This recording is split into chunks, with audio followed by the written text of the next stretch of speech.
Fala pessoal, beleza? Gente, hoje a gente vai bater um papo sobre o Axios.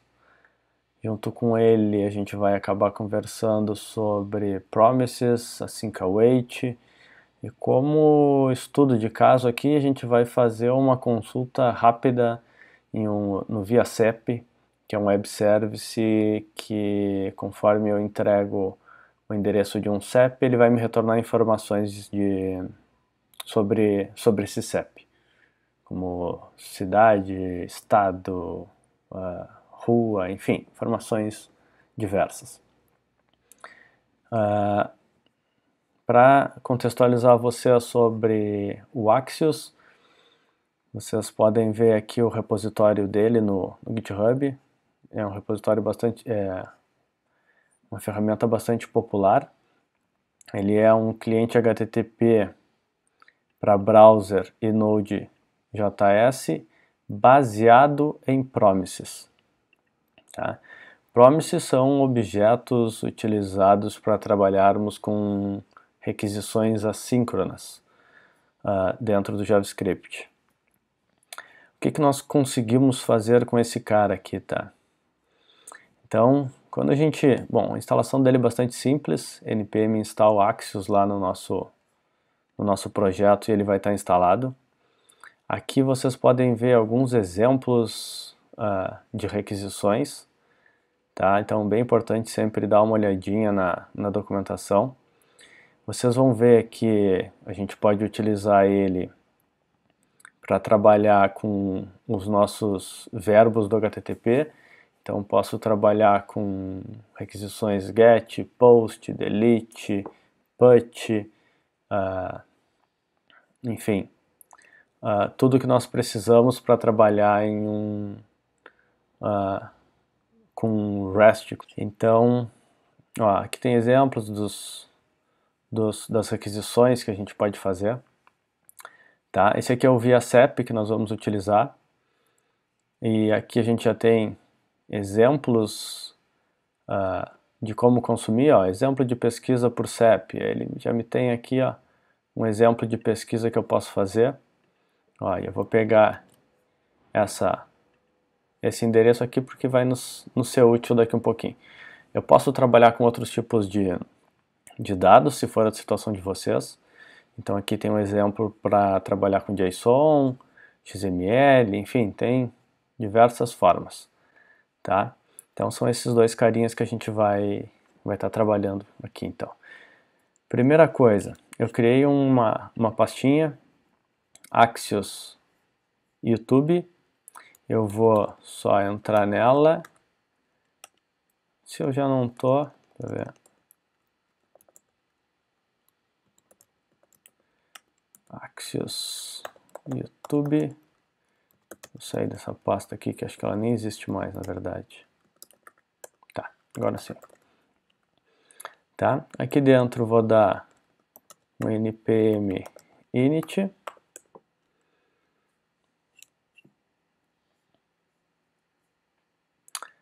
Tá? Agora, gente, eu vou instalar o Axios aqui para nós, dentro do diretório. Vocês devem fazer o mesmo. Já criou o nosso package.json. Já está aqui a dependência do Axios. Então, acho que está tudo certo. Eu vou criar aqui um arquivo que eu vou chamar de main.js, que é onde nós vamos fazer os nossos testes.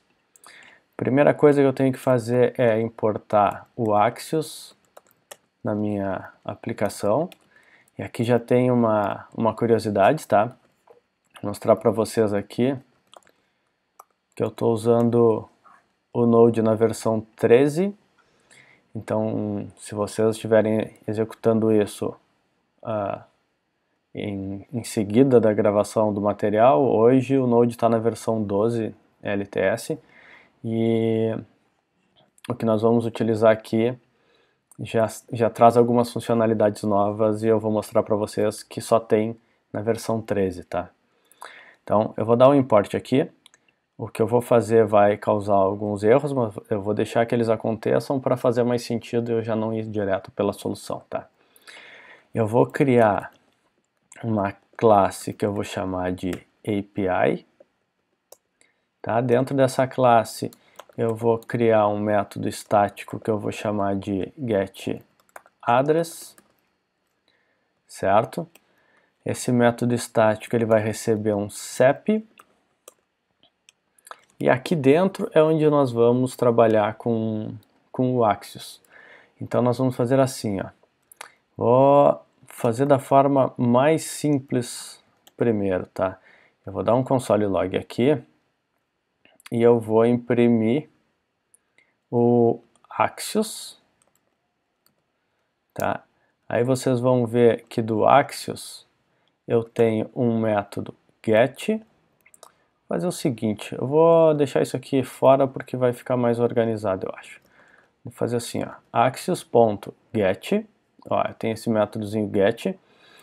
Eu disse para vocês, na verdade eu não disse, eu mostrei para vocês que o Axios ele é baseado em promessas. E aqui vocês já podem ver que esse get que nós vamos utilizar, ele vai nos retornar uma promise. Então assim, ó, axios.get, e agora aqui eu disse assim, get quem? É este carinha que eu quero dar um get. E agora eu vou colocar ele dentro do meu template string aqui, tá? Eu vou substituir o CEP que está vindo aqui pelo conteúdo do meu argumento que está vindo ali, que é o CEP. Este carinha aqui é o que eu quero colocar aqui, tá? Eu vou pegar isso daqui, uma variável result, ou response poderia ser. Response vai ficar mais bonito. Response. E agora sim eu vou dar um console log no response aqui, tá? Eu disse que ele era baseado em promise, nós não fizemos nada para tratar isso, pelo menos não ainda.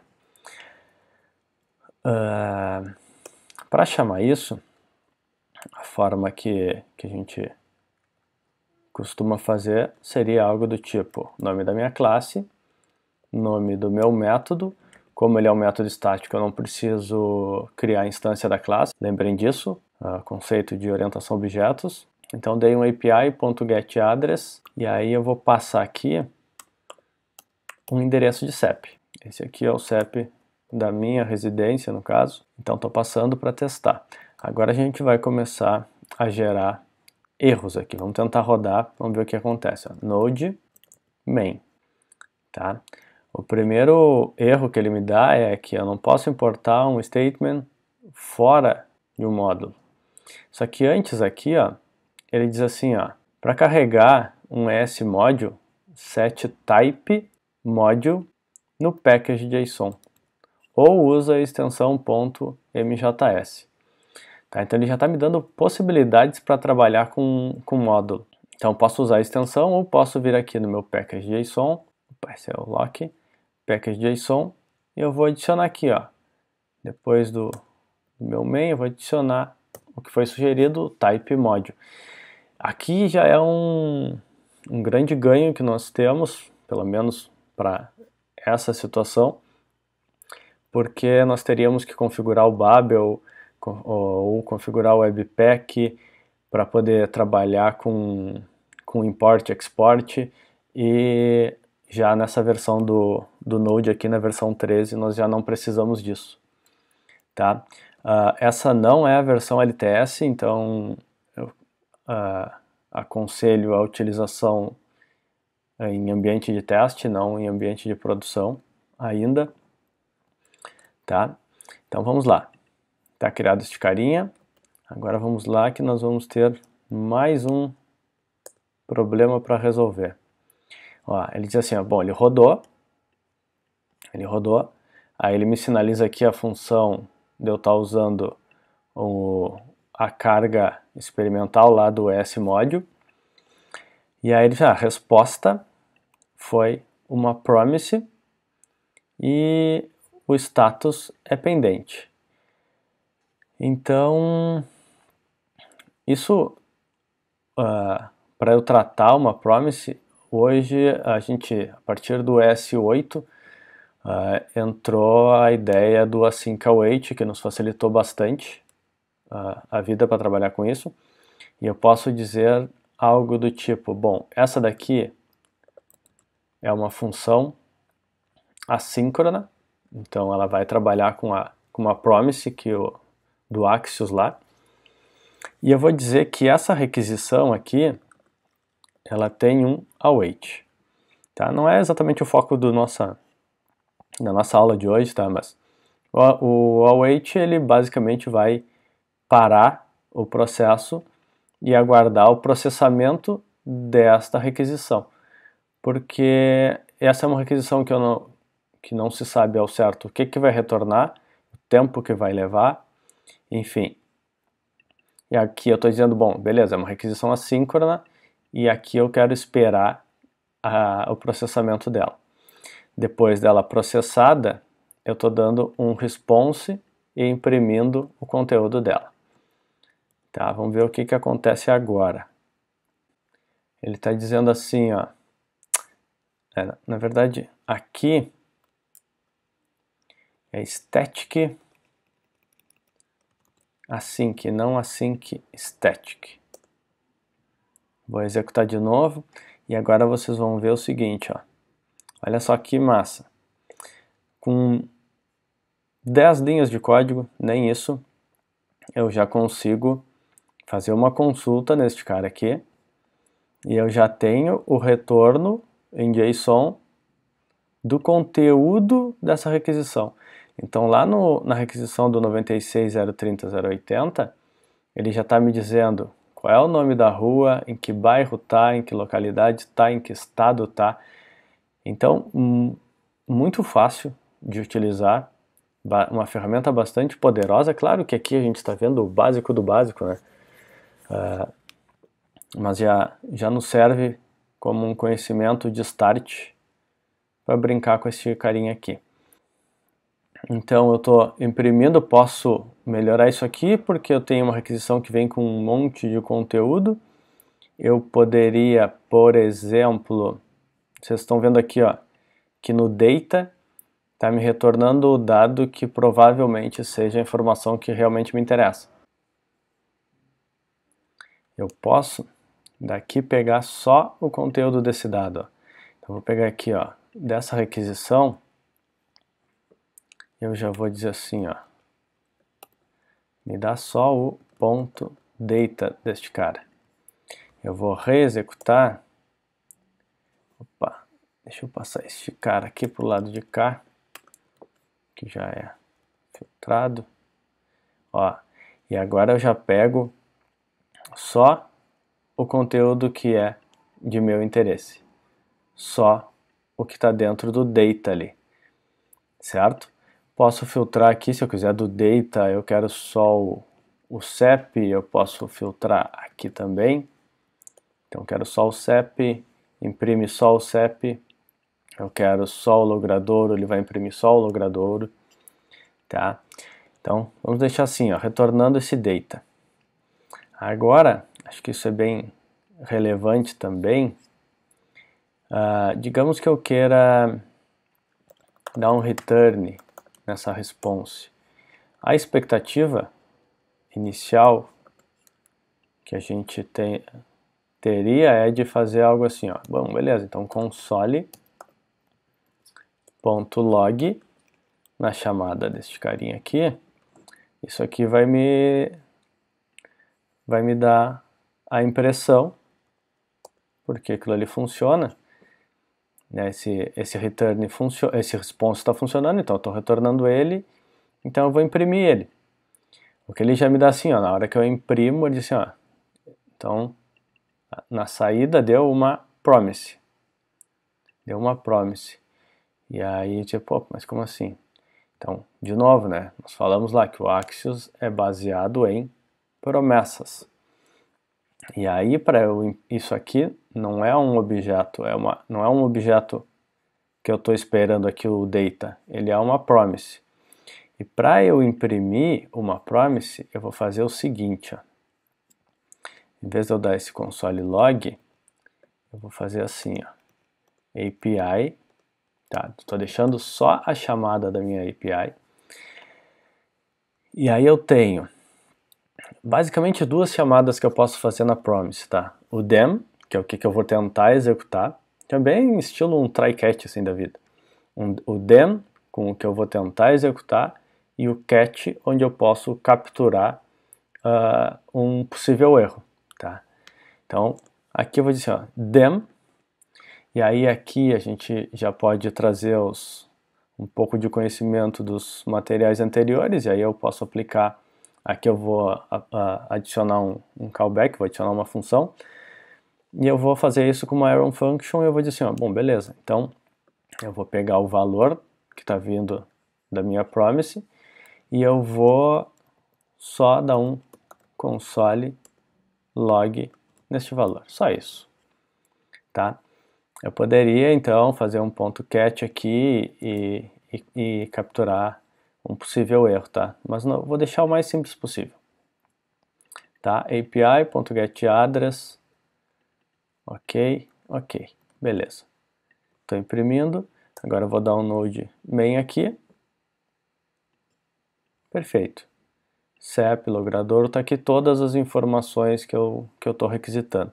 Poderia também ter uma classe aqui, por exemplo, vou chamar de endereço, ou address, vou chamar de address, tá? Uma classe address, vou deixar um construtor aqui, e aí já vou aproveitar para usar o conceito de um dos últimos vídeos aí que eu gravei, que é da desestruturação, e aí já vejam como é tri isso aqui, e eu vou dizer assim, cara, o meu address, eu estou consultando um dado lá de uma API externa, essa API me retorna um monte de dado, mas o que eu quero desse dado mesmo é o endereço, vamos até ver aqui, o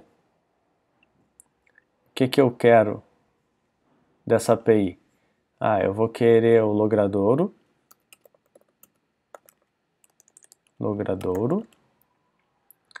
vou querer também o bairro e a localidade, só isso, tá? Então eu estou dizendo assim, ó, cara, eu não quero saber unidade, eu não quero saber estado, eu não quero saber IBGE, eu não quero saber nada disso. O que interessa na minha aplicação é o logradouro, o bairro e a localidade, tá? Notem que isso seria uma chamada de construtor normal, assim, tá? Como eu estou usando a desestruturação aqui, eu vou colocar isso entre chaves. E eu vou dizer só o que eu quero desse objeto. E aí eu vou dizer, então tá, des.logradouro recebe logradouro. Des.bairro recebe bairro. E des.localidade recebe localidade. Tá? Então está feito o nosso construtor aqui, bem simples. E aí eu posso mudar lá em cima dizendo que, bom, o meu response, então, isso aqui que está retornando, olha só, isso aqui que está retornando, eu vou colocar isso num novo address. E aí eu vou pegar este cara aqui, vou fechar ele aqui. Então, notem que o objeto que ele está me retornando é assim, tá?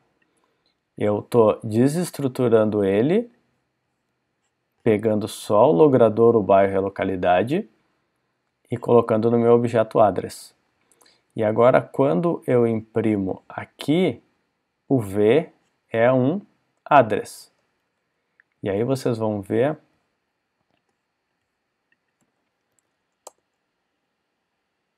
olha só, agora quando eu imprimo o address já vem limpo, só do jeito que eu quis, e eu não tive que estar fazendo um um data.logrador, um data.bairro, um data.localidade, que ficaria bem bagunçadão, bem feio as minhas chamadas de construção do address. Cara, entrega o objeto inteiro e lá no construtor eu digo só o que eu quero, tá?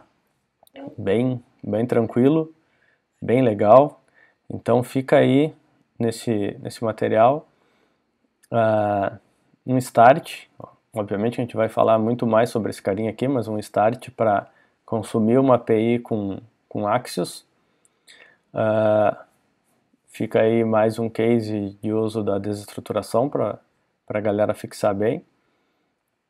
Tá? Eu vou deixar nos comentários um material de Promise para o pessoal que não conhece dar uma olhadinha e se apropriar um pouquinho mais dessa função aqui de async await, tá? Show de bola, pessoal. Valeu aí e até o próximo.